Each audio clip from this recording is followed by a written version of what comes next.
Campina Grande, sexta-feira, 13 de março. Eu quero inclusive chamar a atenção daqueles que são supersticiosos, que muitas vezes associam o número 13 à sexta-feira, achando que é um dia azarado. Olha, gente, precisamos de nos corrigir, isto é, aqueles que pensam assim, todo dia é um dia abençoado por Deus. As pessoas que são supersticiosas é que acreditam que sexta-feira 13 é um dia amaldiçoado, é um dia que dá tudo errado.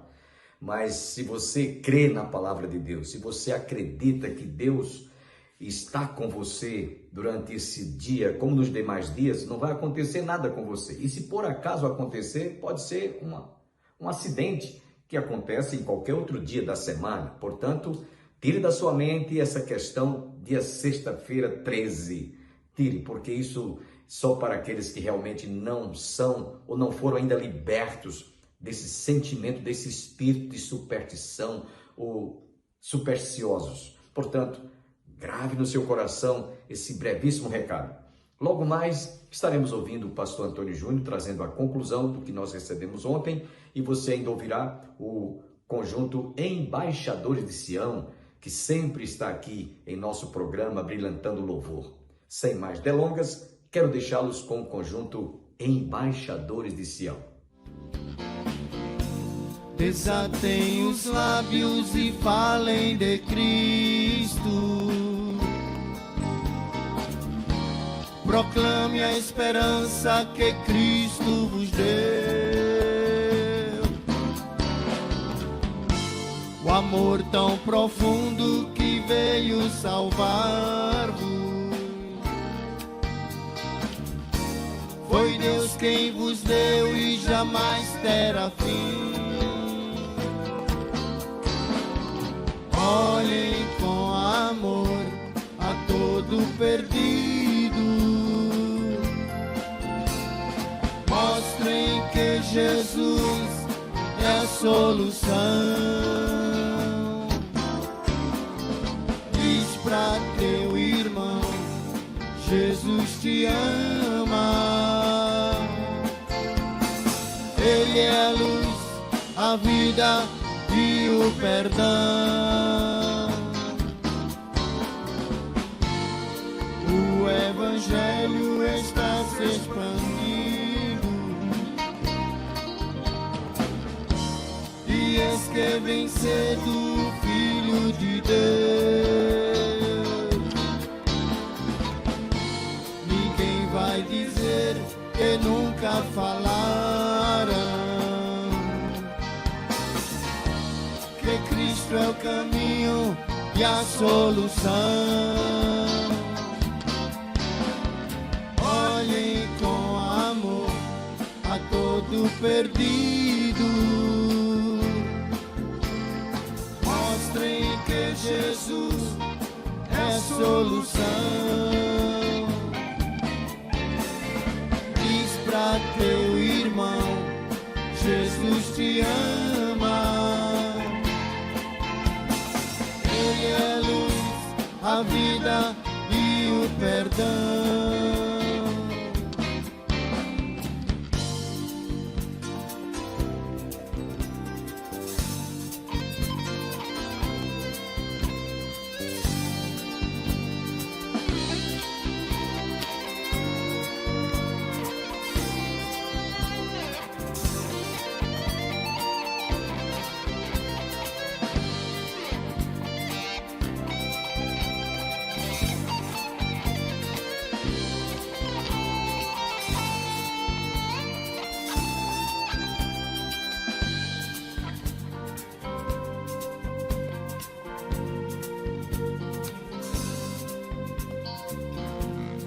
O Evangelho está se expandindo, e eis que vem cedo o Filho de Deus. Ninguém vai dizer que nunca falaram que Cristo é o caminho e a solução. Olhem com amor a todo todo perdido. Mostrem que Jesus é a solução.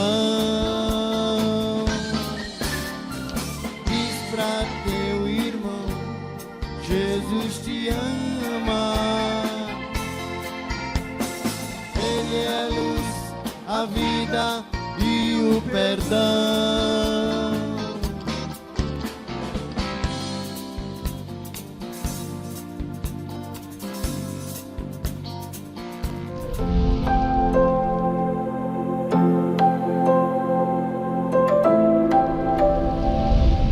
Mas existe ainda uma implicação. No verso 5, ele diz: e agora, Senhora, peço-te, não como se escrevesse mandamento novo, senão que tivemos desde o princípio, que nos amemos uns aos outros. João, ele menciona ter encontrado alguns dos filhos andando na verdade. E isso pode e sugere um realismo pastoral. Nem todos na comunidade estavam a seguir o caminho correto, o caminho reto. Ou talvez João já tivesse tido contato com uma parte do grupo. A lição, irmãos, que nós aprendemos aqui é que a verdade deve ser pessoalmente apropriada. Não se é da verdade apenas por associação institucional, mas por prática individual. Então, muitas vezes, quando a gente arrola para nós um momento de defesa, eu sou crente, não diga isso porque eu sou crente, eu sou isso, eu sou aquilo. Na verdade, o que a gente está dizendo é que a gente perdeu a característica ao qual nós estamos nos defendendo, dizendo que somos. A ideia, então, é que para que se perceba se você é ou não crente, você não precisa, não, eu sou crente. O teu comportamento, as tuas atitudes, o andar na verdade, externam, dizem, é um outdoor para o mundo, de que você é diferente, de que você é crente. João então utiliza um termo, peço-te. Mesmo sendo o último apóstolo vivo em uma autoridade máxima, ele escolhe a linguagem da súplica amorosa. E aqui nós podemos ver que a liderança bíblica não impõe o amor por decreto, mas convida a igreja a exercê-lo como proposta à graça. E isso deve ser entendido e crido. Nós somos ensináveis, mas muitas vezes decidimos se queremos aprender ou colocar em prática. Um mandamento que fala aqui, antigo e novo, né? João faz questão de dizer que não escreve um mandamento novo. O que João está fazendo a inferência é que existe desde o princípio um mandamento. E aí eu faço uma analogia para que a gente possa aprender que o amor é como se fosse o DNA do cristianismo. Desde o ministério de Jesus, a gente vê que é esse o DNA do cristianismo. Então, o que o DNA é? O DNA, ele contém as instruções biológicas que determinam quem somos e como vamos funcionar. Então, na linguagem científica, o DNA é isso. DNA são instruções biológicas que determinam quem somos e como vamos funcionar. Portanto, eu faço essa analogia dizendo que o amor é a instrução espiritual que define a identidade de quem nasceu de Deus. Ou seja, o crente tem em seu DNA espiritual o amor. O amor evidencia a sua filiação, assim como o DNA. O DNA prova, não é? De quem somos filhos. 99,9% de certeza. Quando eu era adolescente, eu assistia, quando passava naquele programa bem popular, né, o DNA. E aí era 99,9% de garantia. Porque o DNA, ele traz essa evidência, ele prova de a quem nós somos filhos. E se eu digo então que a gente precisa ter esse DNA de Jesus, espiritualmente falando, porque nós nascemos de novo e esse DNA é o amor, consequentemente, ele vai estabelecer de quem nós somos filhos. Lembra do que João está tratando? Ele está tratando de que quem é filho de Deus, quem nasceu de novo, anda na verdade. Lá na primeira carta, no capítulo 4, versículo 8, ele diz: aquele que não ama não conhece a Deus, porque Deus é amor. O amor cristão não é um acessório que nós adicionamos à vida, mas é o resultado inevitável da regeneração. Então, a novidade do mandamento, que João está dizendo aqui, não estava na existência, ou melhor, não estava apenas aparecendo naquele momento. Ele já existia, porque ele já estava no Antigo Testamento. Mas o que apareceu aqui foi o seu padrão. Que padrão é esse? O próprio Jesus. Ou seja, Deus manifestava o seu amor o tempo todo por meio de um povo escolhido, onde Deus então prefigurava que era necessário um sacrifício, o derramamento de sangue para perdão dos pecados, amém? E que isso era uma demonstração de quê? De amor. Ou seja, alguém se sacrificar por outra pessoa é a demonstração de amor, não é isso? É o máximo, é aquela coisa, é a demonstração máxima de que quem ama se sacrifica pelo outro, é pelo outro. Então, quando é que isso aparece em pessoa? Em Cristo Jesus. Então, em Cristo Jesus, se sacrificando por nós, demonstra o amor de Deus na prática e personificado. João então está reafirmando que a igreja não precisa de inovações teológicas, mas de fidelidade às suas raízes. Existe um movimento, existiu nos anos 90, de que várias pessoas, inclusive no Brasil, estavam retirando o Antigo Testamento, como se o Antigo Testamento não fosse mais a palavra de Deus. E não entendiam eles que um completa o outro. Os princípios daquilo que Deus estabeleceu como revelação está desde o Gênesis até Malaquias, e da continuidade a Mateus até Apocalipse. Eu lembro-me que uma escola famosa aqui na cidade, eu não vou dizer o nome por questão de ética, mas é uma escola que gosta de remar. Um dos seus professores pegou a Bíblia, jogou-a no chão e disse que o Velho Testamento não prestava, e chutou. Era esse tipo de professor de escola que muitas pessoas foram colocadas nessa situação e foram embriagados com aquele tipo de teologia rasa, mentirosa e que desviou muita gente. Deus não trouxe um novo mandamento. O mandamento continua sendo, a essência é a mesma. Amém, meus irmãos? Glória a Deus. A essência é a mesma. O amor como proteção. E num contexto de falsos ensinos, o amor mútuo servia como uma barreira defensiva. Uma igreja que se ama verdadeiramente é menos susceptível às divisões causadas por lobos devoradores. Quando João vai definir o amor, ele vai dizer que o amor é obediência em ação. E o amor é este, que andemos segundo os seus mandamentos. É o versículo número 6. Este mandamento, como ouviste, desde o princípio, e que andeis nesse amor. Então este é talvez o ponto mais central dessa exegese joanina para o mundo contemporâneo hoje. João antecipa o sentimento moderno e define o amor como forma objetiva. Amor não é um sentimento, amor é obediência, como Cristo foi obediente até a morte e morte de cruz. Para João, o amor bíblico, o ágape, é um ato de vontade que se submete à vontade de Deus. Portanto, meus amados irmãos, dentro de uma comunidade evangélica, nós não suportamos a briga, a intriga, a inveja, os ciúmes, porque isso não reflete o amor de Deus. Amém?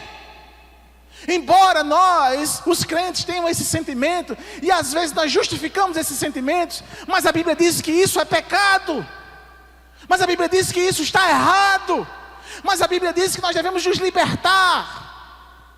Amém, meus irmãos? Porque a Bíblia está dizendo que nós devemos trilhar pelo caminho da verdade. Não é o que você sente, é o que a Bíblia revela. Não é o que nós achamos, é o que a Bíblia fala. E portanto nós andaremos triunfantes, virtuosamente, se nós começarmos a andar na verdade, mesmo que naquele momento doa, envergonhe, nos humilhe.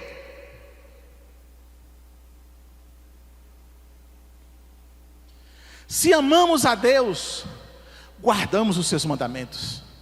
Se amamos o próximo, tratamos segundo a verdade de Deus. Então, um argumento circular de João, nos versículos 4, 5 e 6, é que a verdade produz obediência. A obediência exige amor. E amor define-se por obediência aos mandamentos. Esta argumentação teológica impede que a verdade se torne fria e que o amor se torne cego. No pensamento de João, é impossível separar a ética da dogmática. Andeis nele. É assim que termina o versículo, com esse imperativo: andar. Andeis nesse amor. Andeis nesse amor.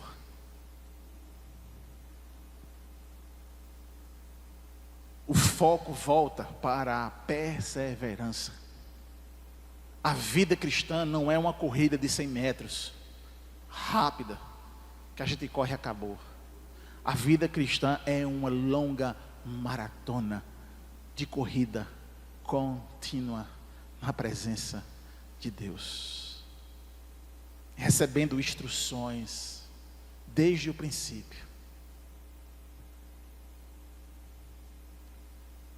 Esse estudo da segunda carta de João, versículos 4 a 6, nos revela uma igreja que deve ser marcada pela equidistância entre o rigorismo sem amor e o liberalismo sem verdade.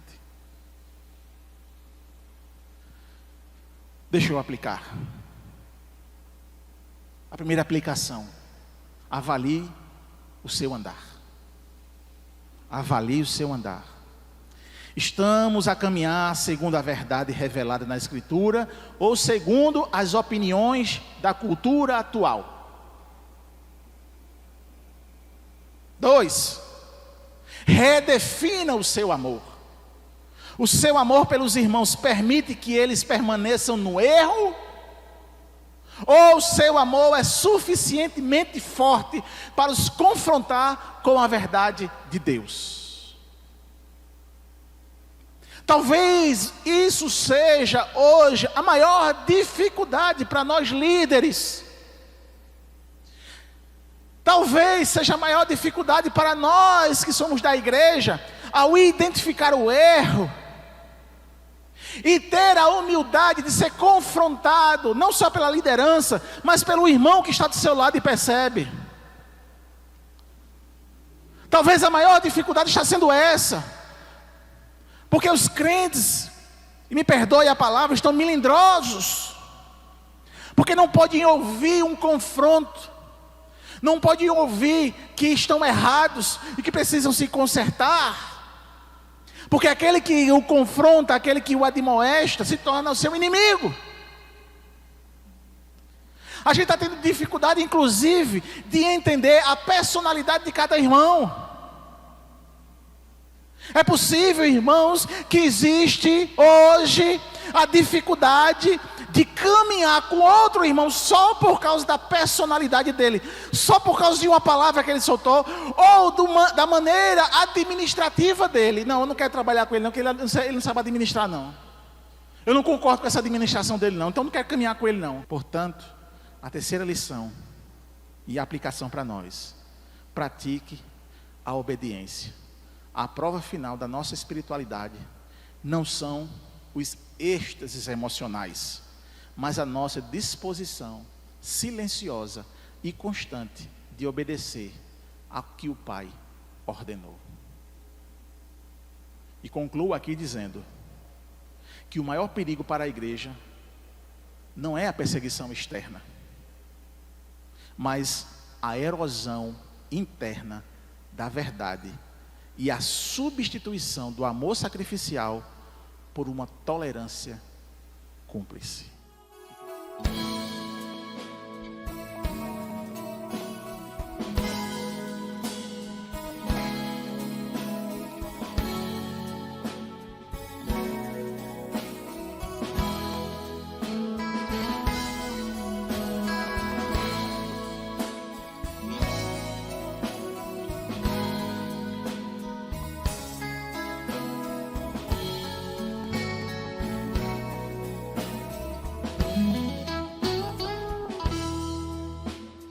Meu falar não será violência, meu cantar falará do amor, florescer na manhã a minha alma não se pôs com o sol, mas na noite brilhou. A razão dessa paz esclareço, pois que criei entregando meu ser ao Senhor, que preserva minha alma e no meu coração fez nascer o amor.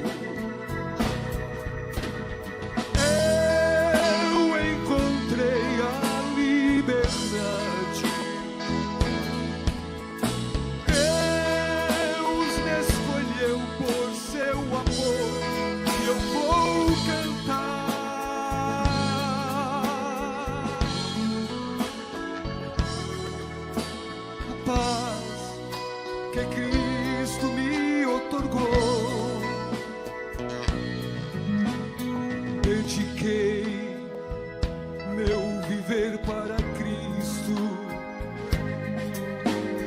e por Ele ganhar perfeição. Minha voz não será escondida para o hino eu cantar, bem dizendo ao Senhor. Eu encontrei a liberdade, Deus me escolheu por seu amor e eu vou cantar.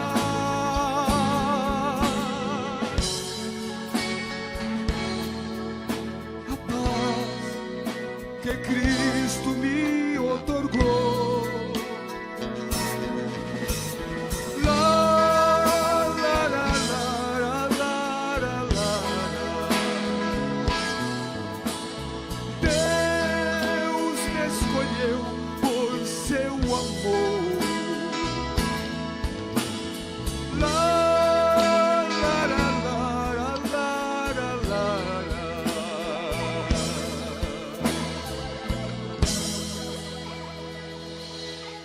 Eu quero agradecer a você, internauta, telespectador que esteve conosco, mas antes de encerrarmos o nosso programa, eu devo lembrar a todos que no seu bairro, na sua cidade, quem sabe na sua rua, há um templo evangélico.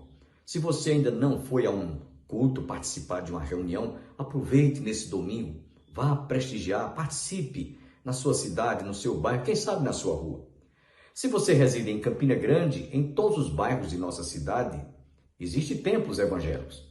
Se você quiser nos dar o privilégio de honrar a nossa igreja e fazermos uma visita, a Igreja do Calvário está situada às margens do Açude Velho, no início do contorno do giradouro da Avenida Brasília, ali no início da Avenida Brasília. Então não tem erro para aqueles que não sabem. Nós temos escola dominical às 9 horas da manhã, temos culto divino às 18 horas. Às terças-feiras, venha orar conosco, com a sua família, oração pelas famílias. Precisamos muito de orar por nossos filhos, por nosso lar. E às quintas-feiras nós temos estudo bíblico, a exemplo do estudo que o pastor Antônio Júnior transmitiu nessa manhã. Então venha estudar conosco, estamos estudando as epístolas de João, certo? Então venha estudar conosco sempre às quintas-feiras. E aos sábados, se você tem criança, é avô, tem algum filho adolescente, matricule o seu filho no departamento dos Soldados de Cristo.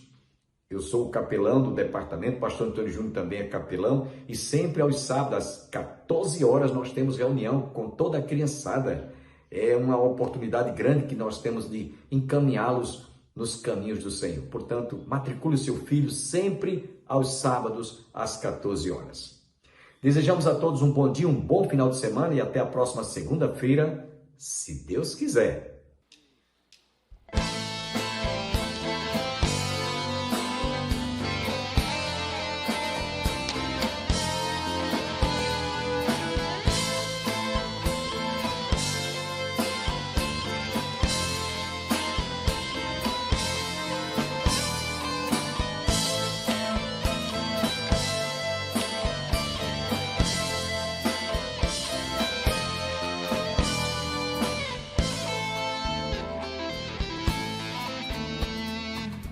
Jesus é a ponte que está sobre o rio de luta, para o homem cansado poder do outro lado chegar. Sobre as águas barulhentas há uma ponte para alguém que precisa de ajuda, coragem e a vitória alcançar.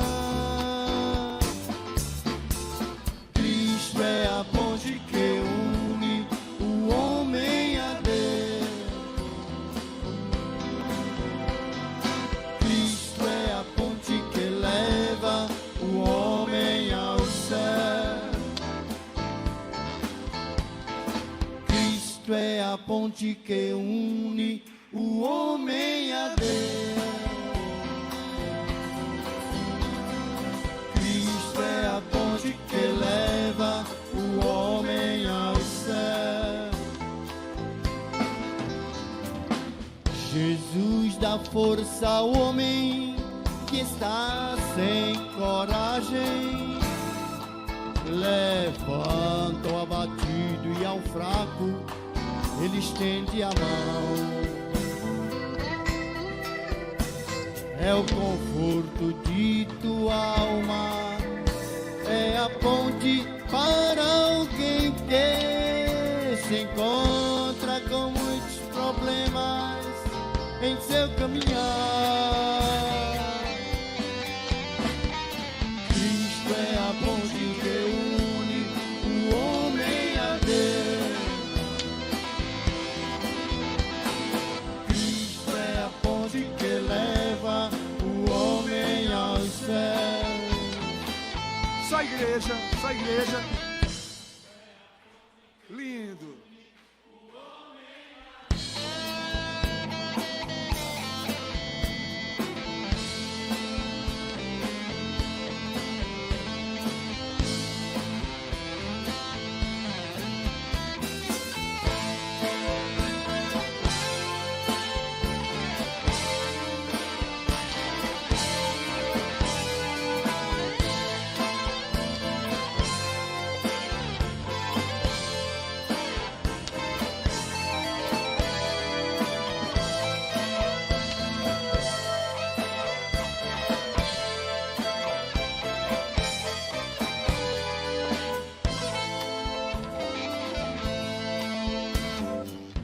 Se levas uma cruz eu te peço que não desanime. A luta que passa em tua vida é pra glória de Deus. Ser firme nesta ponte que ampara os teus pés dessas águas confusas que passam na vida de alguém. Cristo é a ponte que une o homem a Deus. Cristo é a ponte que leva o homem ao céu. É a última vez, forte. Cristo é a ponte que une o homem a Deus. Cristo é a ponte que